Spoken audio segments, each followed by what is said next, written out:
Olá, seja bem-vindo. Nesta aula nós iremos entender o que é uma transição de fase e o que é necessário para que isso aconteça e o que são os potenciais termodinâmicos. Eu sou o professor Gleidson e nesta aula nós iremos entender essa situação da termodinâmica, a transição de fase e os potenciais termodinâmicos. Bom, sempre ocorre a transição de fase na natureza, mas isso não ocorre de maneira natural. Tem que haver alguns critérios. A natureza ela tende ao equilíbrio, mas é necessário haver uns critérios para isso. A transição de fase, o que é? O que seria essa transição de fase? Esse é um processo natural que ocorre onde ocorre uma mudança bem significativa na estrutura da matéria. Essa mudança gera uma nova fase com algumas propriedades que nós veremos em seguir. A seguir. Observe nesse sistema isolado, onde nós temos partículas com a entropia aqui nesse isolamento sempre maior ou igual a zero, sendo que a entropia no universo sempre deve ser maior do que zero. O que seria a entropia? A desordem. Ela tende a ser sempre maior do que zero.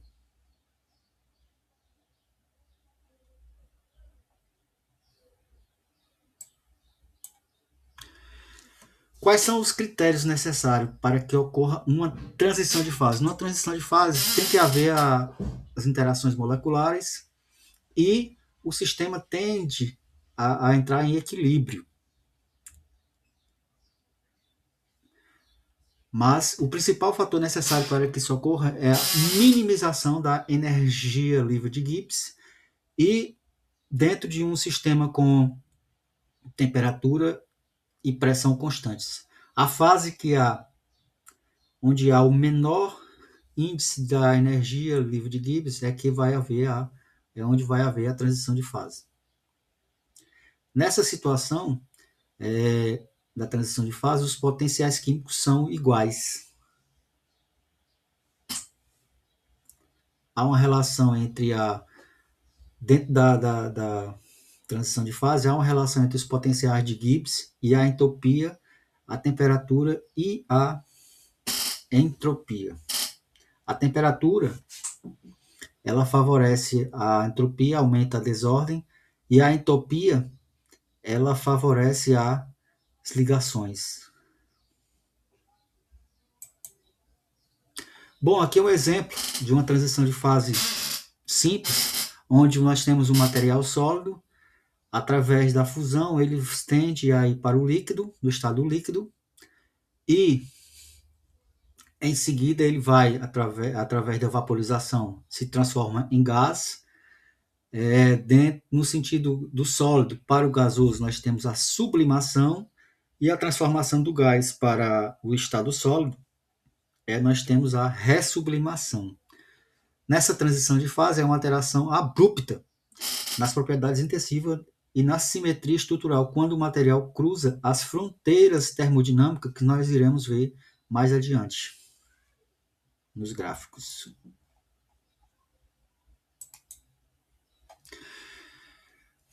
Por que ocorre a transição de fase na natureza? Essa transformação tende a ocorrer porque o material tende a atingir uma condição de menor energia livre. Quando uma nova fase se torna mais estável, que é a fase original, a transformação é favorecida. E o principal fator para que isso aconteça é justamente o fator potencial chamado de energia livre de Gibbs. Essa transformação tende a ocorrer quando há a menor energia de Gibbs possível, ou seja, o ΔG tem que ser menor do que zero.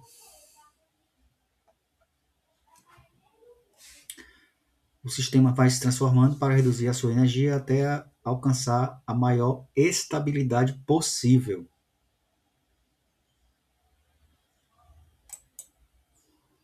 Alguns fatores provocam a transição de fase. Entre eles, nós temos o aumento ou a diminuição da temperatura, a variação da pressão, a mudança na composição química, o resfriamento controlado do material e a sua deformação mecânica. E alguns tratamentos térmicos podem favorecer para a transição de fases.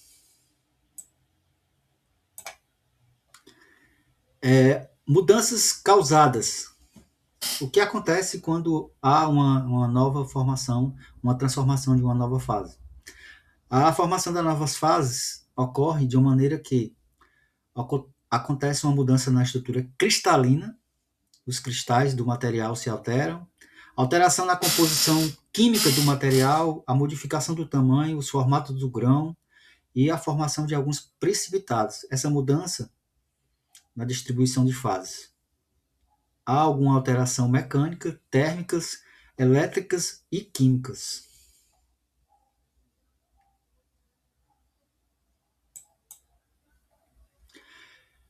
O porquê, né? O porquê de uma transição de fase. Na verdade, a transição de fase na natureza é utilizada para a realização de transformação de alguns materiais. E isso está presente no nosso dia a dia, desde a industrialização, desde a eletrificação, desde os processos industriais mais modernos possíveis. Então, um fator principal da transição de fase seria a questão da atuação da energia livre de Gibbs. Sem ela, não haveria nenhuma transição de fase. O que seria essa energia livre de Gibbs? A energia livre de Gibbs é a função termodinâmica que combina a entalpia, que é a energia da reação, o calor, relacionado com a entropia para prever a espontaneidade dos processos físicos e químicos. E é definido pela seguinte questão. Daqui a pouco eu mostro a expressão. Onde G é a energia livre de Gibbs, T é a entalpia,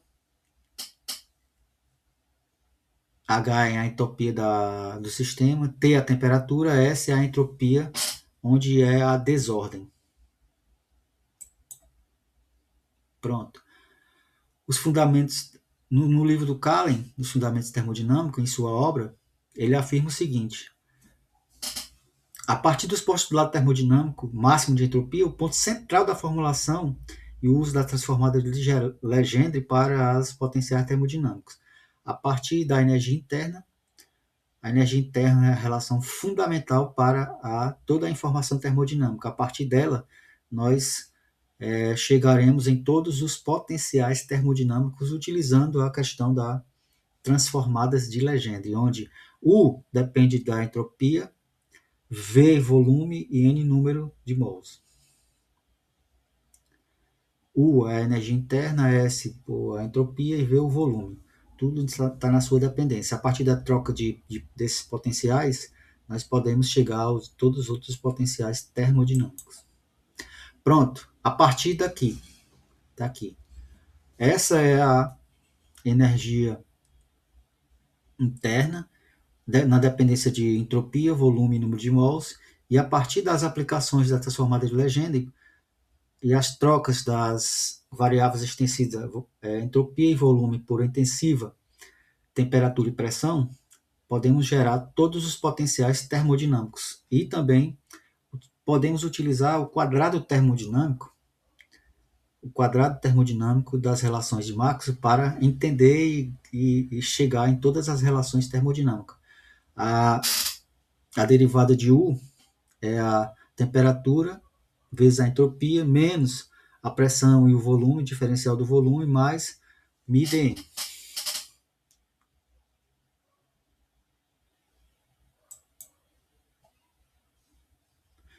Aqui é uma explicação que esse quadro está informando as características, né, dos potenciais termodinâmicos. Du é a diferencial da energia, é uma grandeza extensiva, ela mede a variação infinitesimal de energia. T, a temperatura, é uma grandeza intensiva, mede a quantidade de energia térmica do sistema, quanto o sistema está muito quente ou muito frio. A diferencial da entropia é uma grandeza extensiva, ela mede a variação infinitesimal do número das maneiras microscópicas dos quais as partículas estão no sistema a se organizar. A pressão é uma grandeza representada pela letra P, é uma grandeza intensiva, ela mede a força exercida dentro de um sistema. A força e a pressão dentro de um sistema. E o dV é diferencial do volume, ele mede a variação infinitesimal do espaço ocupado pelo sistema. Bom, aqui são as informações relacionadas aos potenciais termodinâmicos, junto com as suas expressões principais. Nós temos a energia, que ela é dU igual a TdS, temperatura, entropia, menos a pressão, volume, mais o potencial químico. Essa fórmula da energia, a partir dela nós podemos chegar, através das aplicações das transformadas de Legendre, em todas elas. Aqui é a energia interna do sistema, U, e a entalpia, nós podemos também chegar a partir das derivadas de Legendre nela. A diferencial é TdS mais VDP mais os potenciais químicos.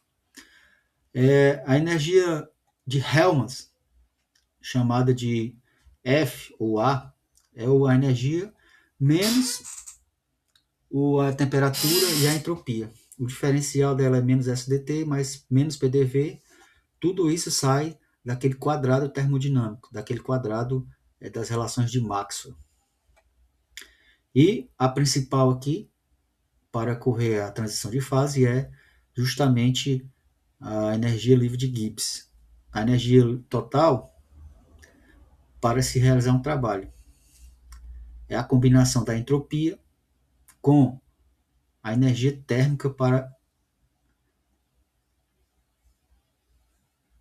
combinar e haver a formação da transição de fase. Sem o potencial da energia livre de Gibbs, não haveria uma mudança de fase.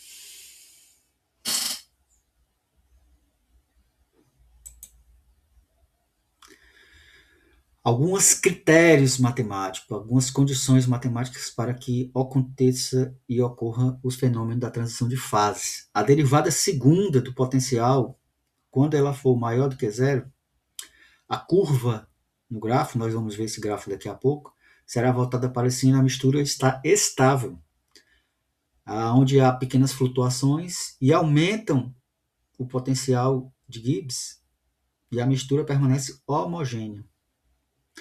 Quando a derivada segunda do potencial G for igual a zero, há um ponto de inflexão. Esse ponto de inflexão é o equilíbrio. E esses pontos, chamado de ponto Spinel-Dice, onde a estabilidade local começa a ser perdida.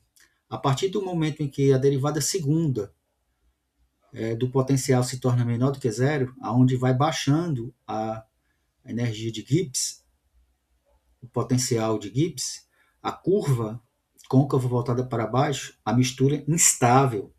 Aí vai haver a diminuição de G e vai ocorrer a espontaneidade na reação.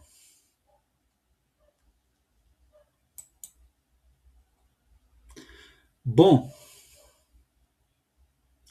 qual a relação da entropia e a entalpia? Quando a entropia acontece, há um aumento da desordem, que é a característica da entropia. Ela pode favorecer o processo da mistura, ocorre em mais temperaturas mais altas e ajuda a manter a curva convexa. Já a entalpia acontece interações energéticas, pode favorecer ou dificultar a mistura a temperaturas mais baixas e há uma forte repulsão entre as partículas.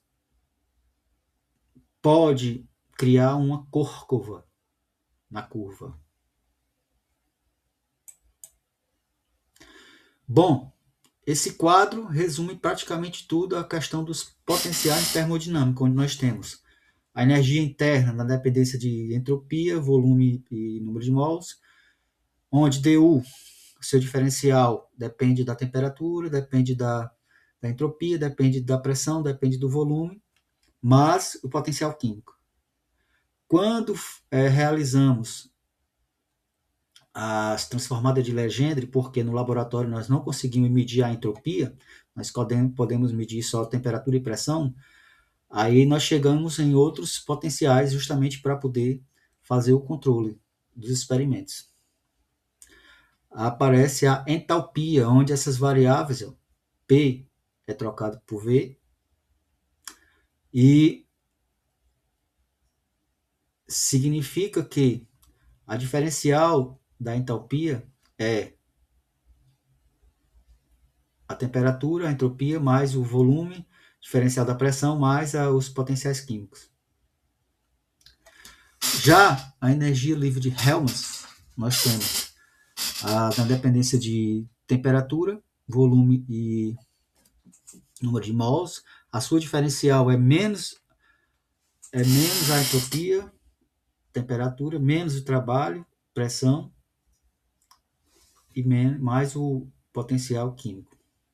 A energia livre de Gibbs, esta está relacionada com a temperatura, pressão e número de mols, é a principal relacionada com a transição de fase.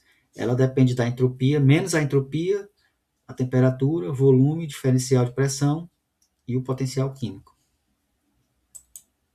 Está aqui as relações entre elas. A função é uma função, a energia livre de Gibbs é uma função de estado que representa a energia disponível para realizar o trabalho nas condições de temperatura e pressão constante. O G está relacionado com a entalpia, a temperatura e o G está relacionado com a entalpia, temperatura e a entropia. O G também está relacionado com a energia interna, a pressão, volume, menos a temperatura e entropia. A entalpia, ela é uma grandeza termodinâmica relacionada com a energia interna, com o produto. A entalpia é a energia interna mais a pressão vezes o volume. A partir da diferencial de Gibbs, nós temos que a energia livre de Gibbs é menos a entropia vezes diferencial da temperatura, volume, diferencial da pressão, mais o potencial químico. Tudo isso podemos chegar através das relações do quadrado termodinâmico, aquelas relações de Maxwell. Qual a importância da entropia? A propriedade é obtida pela variação do G em relação à temperatura, podendo manter a pressão e quantidade de matéria constantes. Então, a entropia é menos a derivada de G em relação a T com a pressão e o número de mols constantes. O volume pode ser representado como a derivada de G em relação a P, T e N constante, que é a temperatura e o número de mols. E o μ, que é chamada propriedade da variação do potencial químico, está relacionado com a variação, a derivadas de G em relação a N, a T e P constante.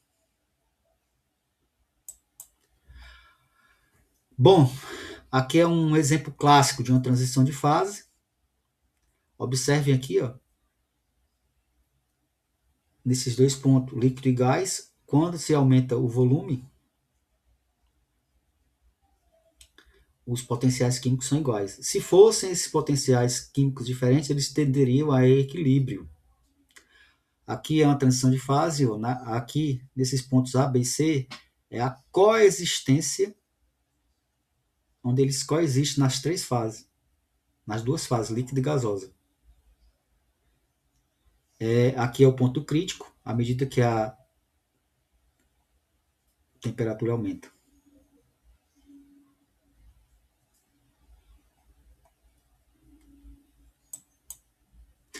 Nesse outro gráfico, nós podemos perceber o seguinte: o potencial químico atua como se fosse uma pressão da material.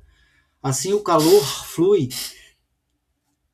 assim como o calor flui da temperatura até se mais baixa, mais alta para mais baixa, até se igualarem, as partículas também migram através dos potenciais químicos.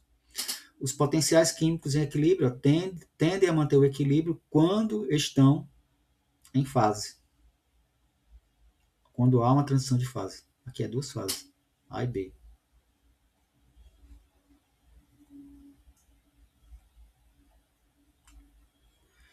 Quando acontece isso, o sistema está em repouso e em coexistência de fases.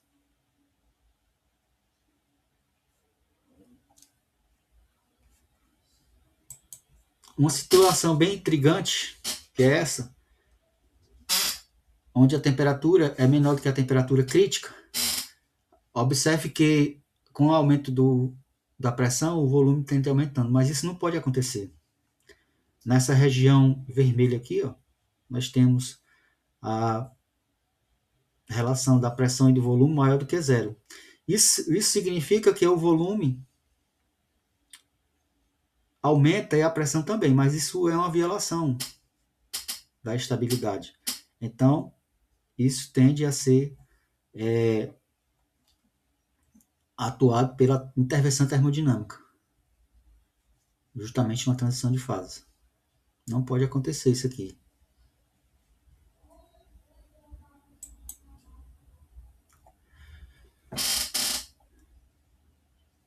As principais aplicações da transição de fase na indústria são é um exemplo de soldagem da solda, né? Eutética, que é chamado de eutética porque utiliza uma liga metálica e uma composição bem específica da fusão e a solidificação dos materiais, menor temperatura possível para que aquele conjunto de componentes.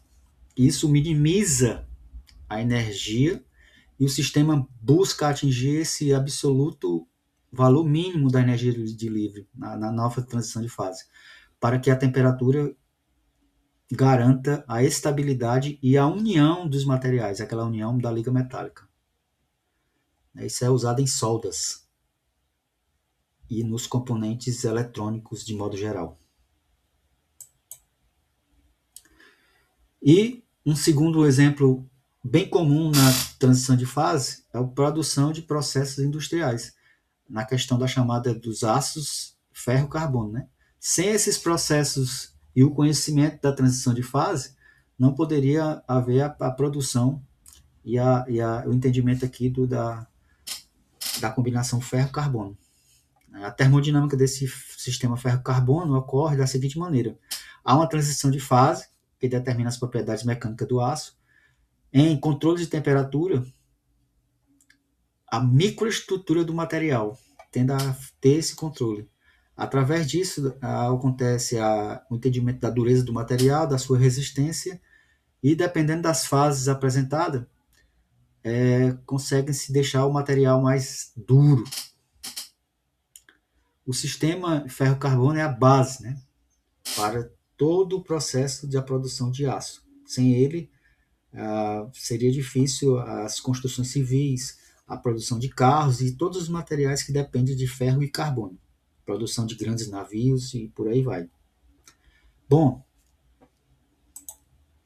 aqui algumas referências bibliográficas, né, onde eu li, pesquisei, estudei, e obrigado pela sua atenção, espero que tenha entendido e até a próxima.